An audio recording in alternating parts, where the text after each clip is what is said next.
I-flex ko lang yung mga pinamili ko na grabing kamahal. Diyos ko. Itong okra, ilang piraso? 10 na to. Tapos ito, 35 na to ang isa. Diyos ko. Ang sibuyas, 180 ang kilo. Ang talong. Ang talong, 130 ang kilo. Ang pichay, ito, 15 na ang isa.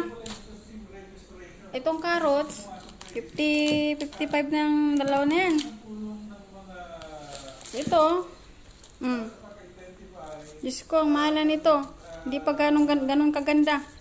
Ang mahal-mahal, Diyos ko. Kamote, ang kamote, 90 na to, 90. Pati kamote, mahal na din. Diyos ko. So, yun guys. Itong kamatis, mahal na din. Itong kamatis, nagmahal naman itong kamatis kaysa sa sibuyas. Ang sibuyas, 160 na ang sibuyas. Ang kamatis, nag 190 na ang kilo nito. Diyos ko. Ano nang nangyari sa buhay natin?